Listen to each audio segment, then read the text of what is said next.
it's time to go racing. That's what we do. Well, the lights are off, and talking about going racing, we're about to do just that in what we're calling our Group 10 stock cars. It's absolutely beautiful sound and sight of these cars here at Sebring. And we'll tell you some stories about each and every car as soon as we get a chance, because we are about to go green. The pace car, the Civic, comes off, and the green flag does wave, and away we go.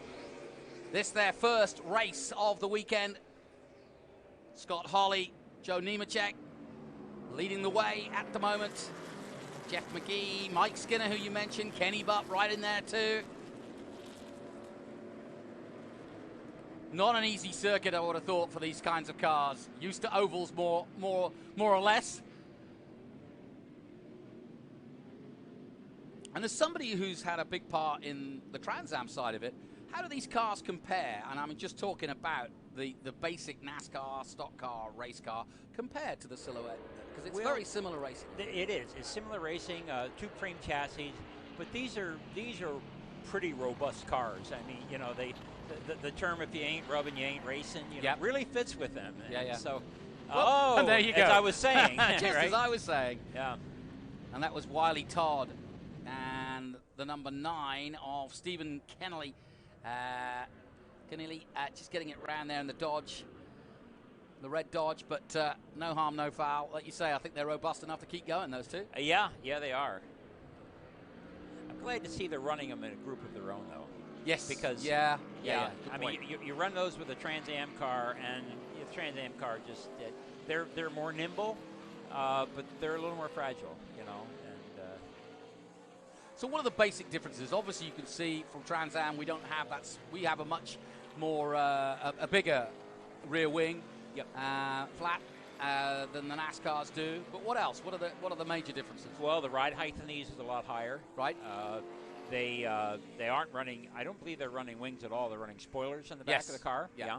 And they are, like I say, they're really robust. The suspension is pretty tough. They've got good forged spindles and uprights, which are kind of a takeoff from street cars, because you know you drive through all the potholes of street cars, and they've got to hold up for hundreds of thousands of miles. These are a takeoff of that.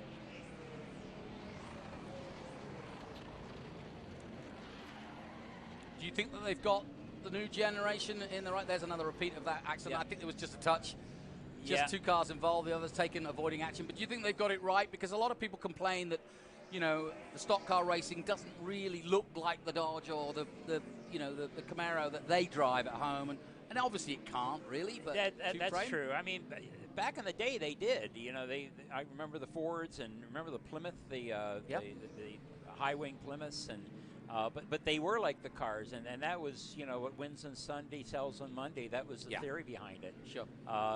What they've done, and I think safety has had a whole lot to do with it. I mean, I heard stories back in the early days with, you know, having a bench seat in the car, you know, and just a seat belt. I mean, it just makes me shudder to think about that. Yeah. You know? Having been in a couple of fairly good chunks, you know, you have the cage around you, and you have a good seat around you, and your belts. I mean, the safety has improved just fantastically over the years. But there can't be a lot of cushion when you hit metal to metal or wall to wall in a stock car or a Trans Am. You're gonna feel it. Oh yeah. Things like the soft walls that they did in the stock cars was great. I mean, it just takes that initial impact out. These cars back in the day were, you know, rock 'em, sock 'em, you know. That's actually the 2 of Scott Hawley, who had been leading this race. The 2A is Matthew Butson, and he's down in 7th place at the moment in the Charger. Some interesting names. Kenny Butt, you've already mentioned. Randy Walker out there. Donnie Strickland. And Joe Nemechek, no introduction needed. Multiple winner and champion. Fantastic racing driver, and still going, as you can see. 2:10.5. Pretty good laps, too. 2:10, yeah, one of those is pretty good. They got big motors, though, too. You see the ground clearance on these cars? Yeah, it's much higher. Now I see it, yeah. And that is that because of oval racing, or is there any other particular reason? You know, I would think so. Yeah. I would think so, because these cars, they get in the banks. People don't realize the amount of G-force that's involved in the car, like Daytona. I mean, you run the 24-hour Daytona, and these cars, they just collapse right down on the suspension. You sort of have to have a place to put your left foot and hold yourself there, and you're also looking out the top of the windshield. You don't realize that. You're not looking straight ahead. Yeah. So yeah, I hadn't even thought about that. Oh yeah. When you're at Daytona, you're never looking straight forward. First time I rode Daytona, I was it was the Greenwood Le Mans Corvette that we had. It was down there, and I went down, and that was before they had the bus stop. So we went down. The first time I broke 200 mile an hour. It was 207 mile an hour down the back straight, and then into turn 3, and then turn 4. And I had to actually crank my neck to look up out of the left corner of the windshield, be able to see straight ahead. It's 22 degrees, isn't it? Oh yeah. Nuts. It's a big. It's a lot of bank. Larry Hoopo in the Monte Carlo, just going through the Kellogg's colors, and that's the number 40. Looking down, that's Neo Fernandez in the Dodge NASCAR, and that's a 2007 NASCAR. So yeah, we've got I think the oldest we've got out there is an 87 Ford Thunderbird, and that's Carlos Gann, and then we've got a 93 Lumina. Yeah, that's the 19. Yeah. That's Donnie Strickland in that Monte Carlo. Sounds great. Sure is a huge change between those cars and the new cars that they have out there today. Yeah. And I think that those cars were really designed to go road racing. I mean, they have a full bottom closeout under tray, from bumper to bumper. There's a lot of aerodynamics involved in the transaxle. I heard.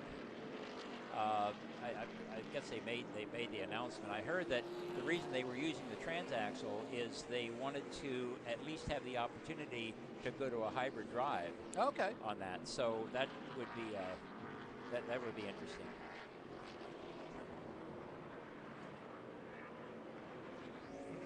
A lot of suspension travel in those cars. You can see where they hit the bumps and they're bouncing. Big time. Yeah. This is, like I said, this is a tough track for them. Oh yeah.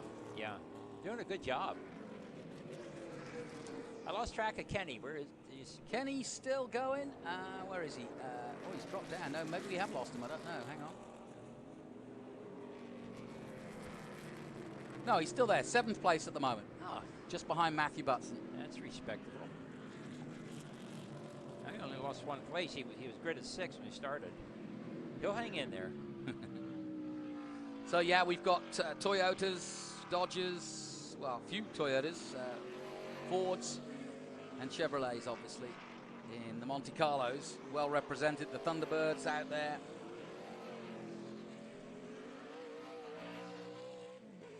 I think all of these cars still had the old truck A-arm types, or suspension. They had like a...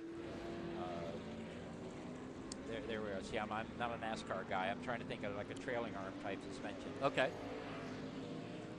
Car looks like it's going a little dogged, doesn't it? Like it was canted a little bit? Yeah, maybe. Not tracking quite right.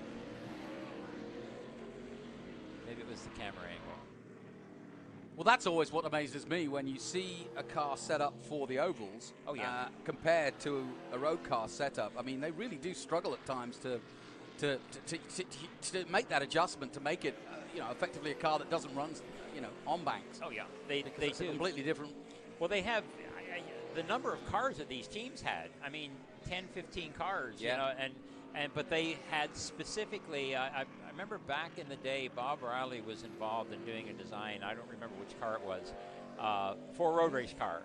And he built the car, built the suspension. I think they went out to one of the tracks out in California and just cleaned up. It may have been Sonoma, and just cleaned up. And then they started building road race cars. So they have the road race cars, they have the speedway cars. Each one of them has a little bit of different body shape to it. The aerodynamics is very critical in the speedways. A nice shot there of the 9 of Stephen Kenley there. and a little bit of damage to the rear of that car. Dodge Intrepid. And that genuine draft, all black and gold, another synonymous paint scheme. It's so often you remember your NASCARs by your paint schemes. By the paint scheme, yeah. Yeah. Yeah, here's that car we were talking about. Now, take a look at the back of this car. No, you can't see it this time. Coming down that long Ullman straight then. That was a 9 car. That may have happened when he out at the hairpin. Oh, yes, yeah, of course. Yeah. It will have done, yeah. Yeah. G99. They did a little bit more than rub back then. Yeah, I got that one. That's Stephen Papalas. Jeff Gordon car. Yeah, the drivers, you relate to the paint schemes and the cars. Yes, exactly, yeah. There it is, coming at us. What's a Lumina? I think those are that was the era when they first put the cars out that they really started having a lot of trouble with the cars just blowing over. Okay. And then they went into the flaps that they put on them, and these cars probably don't have them. But then they as the years went on, I'm amazed. Those flaps have made such a big difference. When you see a big crash like we saw at the 500 last week, and you see these cars going 140 miles an hour, but sticking to the ground, spinning around, but not flipping over. Exactly. Yes, we saw, I think it was Burton that flipped over, but that was because of contact. When they're on their own, the flaps work and keep them glued really to the ground. Yeah. Very good innovation. Those are pretty sturdy too. Yeah, they're carbon fiber. They're very strong. You figure they've got to because they flip open, and then there's an inertia behind it, and then it goes into 180, 190 mile an hour wind. Yeah, here is Joe Nemechek in that number 8. Finally get a chance to see him race. But people often ask me, it seems so adrenaline junkies, they say, or rich kids having too much fun. When you actually see what the innovations that the designers and the people who are behind the scenes of motor racing and what they can develop for safety, that basically trickles down to our own road cars, whether it be brake systems or airbags, not that they use airbags, but my point is that anything that is made in racing, it's a test tube, isn't it? It's basically it's a test bed. It's R&D. It's a huge test bed. Yeah. All the big car companies would be they've been very involved, and they come up with a lot of innovation.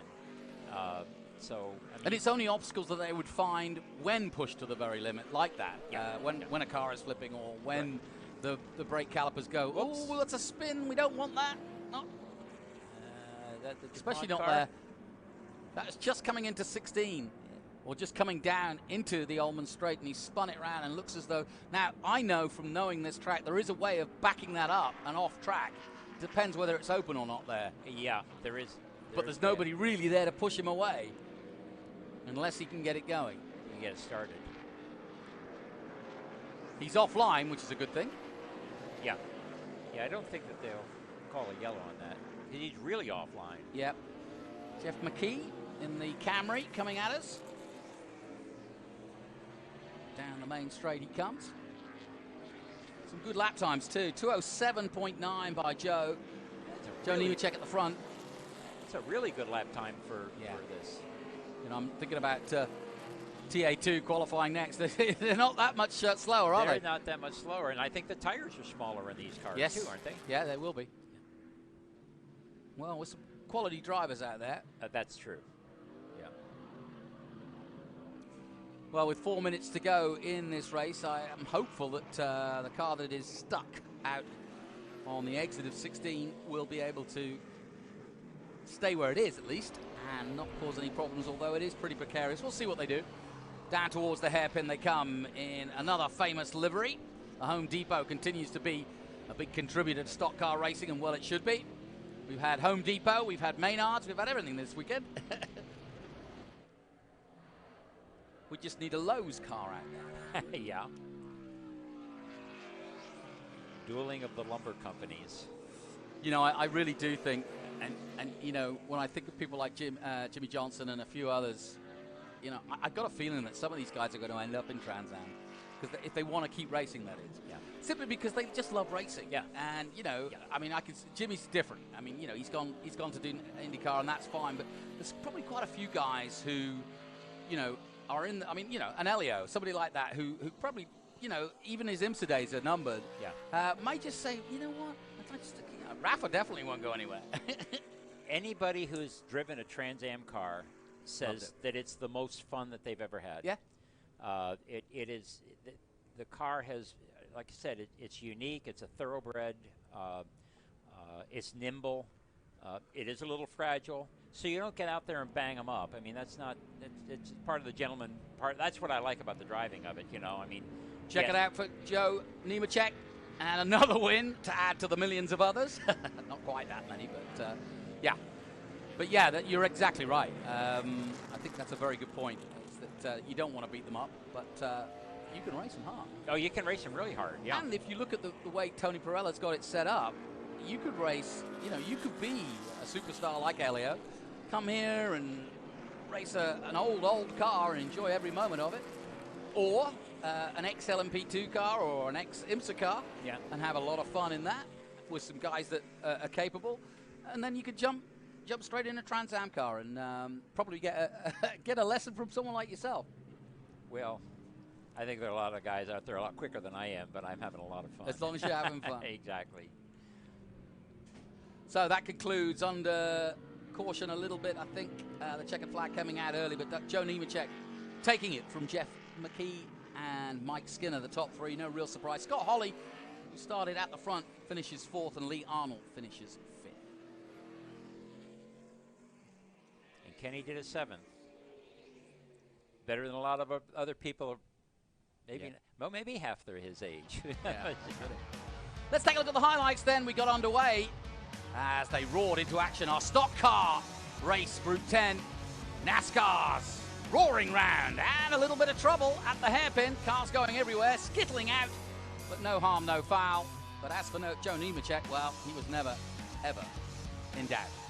The 19 in full song of Donnie Strickland, but Nemechek battling his way.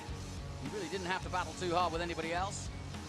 And he took that number 8 in style, as he often does, to yet another win, but this time at Sebring, stock cars, in a rare setting.